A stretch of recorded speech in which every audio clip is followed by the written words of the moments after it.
नमस्कार. मी राहुल कुलकर्णी. हे सगळे व्हिडिओ शेवटपर्यंत बघा.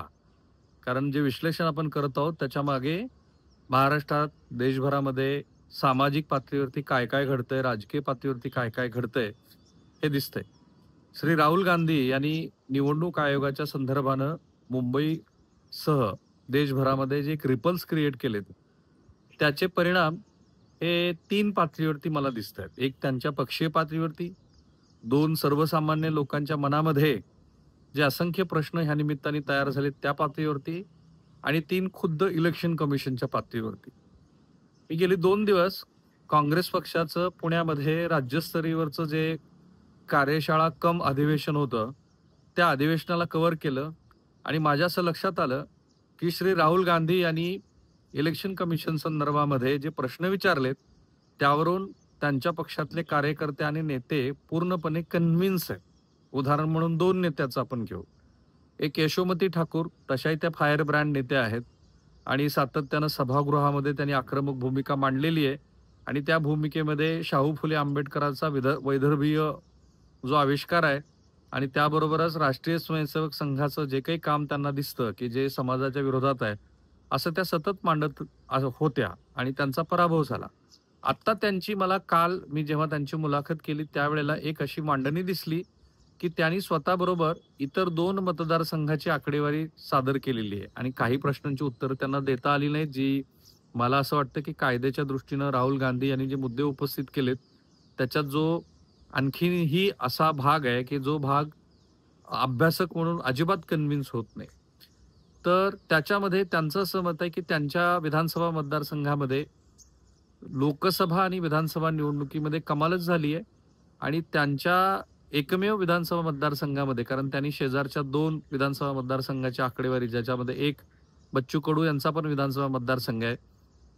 त्या मतदारसंघातली आकडेवारी सादर केली आणि त्यांचं असं मत आहे, की त्या विधानसभा मतदारसंघामध्ये मोठ्या प्रमाणामध्ये डिलिशन झाले त्यांच्या विधानसभा मतदारसंघामध्ये.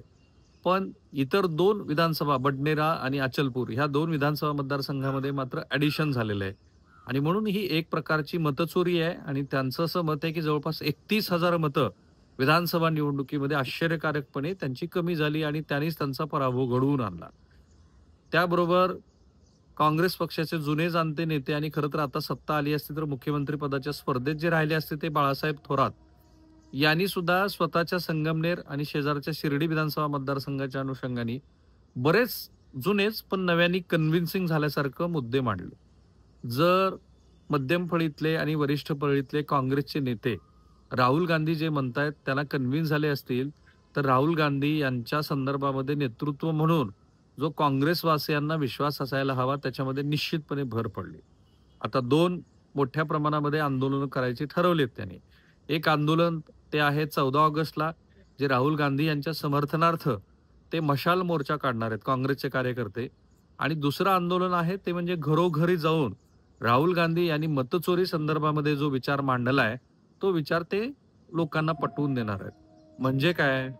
तर राहुल गांधी यांनी मांडलेल्या ह्या विचारावरती काँग्रेसचे कार्यकर्ते पूर्ण कन्व्हिन्स झालेले आहेत. पक्षामध्ये एक वेगळ्या प्रकारचं नवं चैतन्य येताना मला तिथे दिसलं.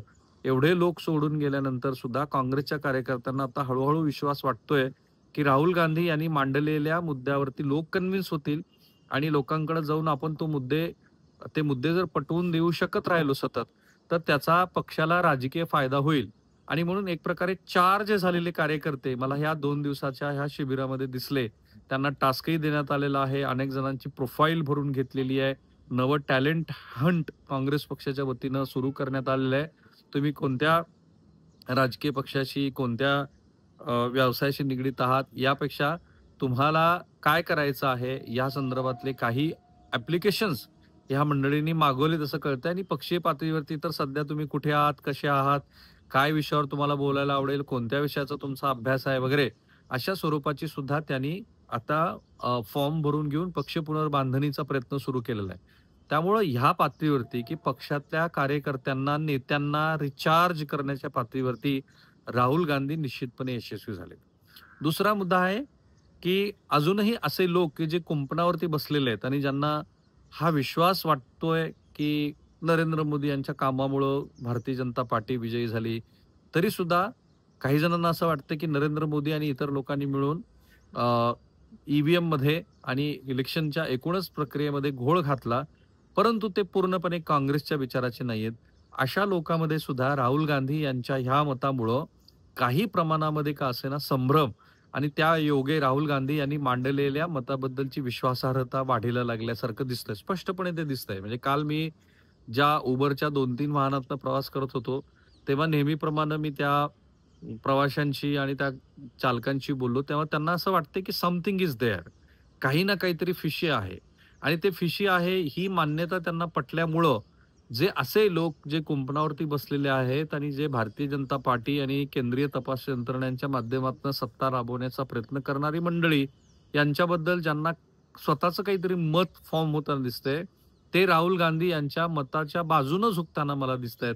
आणि राजकीय पक्ष म्हणून राहुल गांधी यांच्यासाठी ते मिळालेलं सगळ्यात मोठं यश आहे. कुंपणावरचे लोक किंवा काही प्रमाणामध्ये भारतीय जनता पार्टीला पाठिंबा देणारे सुद्धा लोक हे राहुल गांधी यांच्या बाजूनं विचार करायला लागले. ते पूर्णपणे भले कन्व्हिन्स नसतील, पण ते विचार करायला लागले. इलेक्शन कमिशनच्या पातळीवरती मात्र बराच गोंधळ आहे. नेमकं काय आणि कशा पद्धतीनं प्रत्युत्तर द्यायचं? जसं आता हिमाचल प्रदेश, महाराष्ट्र, कर्नाटक आणि आणखीन काही राज्याच्या निवडणूक आयोगानं राहुल गांधी यांना नोटिसा बजावल्यात आणि त्यांना सांगितलं, की येत्या 10 दिवसामध्ये तुम्ही शपथपत्र द्या आणि त्यानंतर आम्ही आमची भूमिका तुम्ही ज्या मांडलेल्या मुद्द्याच्या अनुषंगाने स्पष्ट करू. राहुल गांधी यांना ते शपथपत्र द्यायचं नाही, कारण कायदा तसा आहे आणि कायद्याप्रमाणे त्यांनी शपथपत्र दिलं आणि ते प्रूव्ह नाही झालं, तर मग मात्र त्यांना कायद्याच्या चौकटीमध्ये अडकवण्याचे निश्चितपणे प्रयत्न होतील आणि त्या संदर्भामध्ये राहुल गांधी हे स्वतःला ह्या सगळ्या कायदेशीर प्रक्रियेपासून बाजूला ठेवताना दिसतायत. पण ह्याच वेळेला इलेक्शन कमिशन मात्र निहित कायदेशीर प्रक्रियेच्या ह्या अंमलबजावणीच्या दरम्यान बऱ्याच प्रमाणामध्ये गोंधळलेला असं दिसतोय. काय करायचंय हेच त्यांना कळत नाहीये, असं एकूण चित्र आहे. त्यांना असं वाटतंय की राहुल गांधी यांनी जे म्हटलंय हे यापूर्वी अनेक वेळेला सांगून झालेलं आहे. डिलिशनचा जो मुद्दा आहे, तो डिलिशनचा मुद्दा पण मी चेक केलं की डिलिशन हे सीडॅकनी 2022 मध्ये मोठ्या प्रमाणामध्ये डिलिशन केलेलं आहे. देश पातळीवरती मतदारांची नावं काढलेली आहेत. दुहेरी मतदान प्रक्रिया यापेक्षा दुहेरी मतदारांची नावं वगळण्यासंदर्भात स्पेशल कॅम्पेन इलेक्शन कमिशननी केलेले आहेत. त्यांच्या बाजूनं ते अनेक प्रयत्न करत करत होते, कोणाला पटो किंवा न पटो. दुसरा भाग असा असतो, की इलेक्शन कमिशनकडे काही स्वतःची स्वतंत्र यंत्रणा नाहीये. ते जे काही यंत्रणा वापरतात ती त्या राज्यातली असती आणि म्हणूनच तो भागा तो धागा, की कर्नाटकच्या मंत्र्यांनी जे म्हटलं, की इलेक्शन कमिशनच्या म्हणजे राज्य सरकारच्या नाकाखालून इलेक्शन कमिशननी निवडणूक काढून नेली, तर त्याचा संदर्भ हा इलेक्शन कमिशनच्या साठीची यंत्रणा ही राज्य सरकारांची असते, त्या संदर्भातला आहे. आता हे सगळं सांगितल्यानंतर सुद्धा इलेक्शन कमिशननी स्वतः पुढं येऊन एक स्वतःची बाजू मांडणारी पत्रकार परिषद घेतलेली नाहीये आणि त्यामुळे ते कन्फ्युजन हे वाढत चाललेलं आहे. जरी इलेक्शन कमिशननी राहुल गांधी आणि तत्सम लोकांना चर्चेसाठी बोलावलेलं होतं.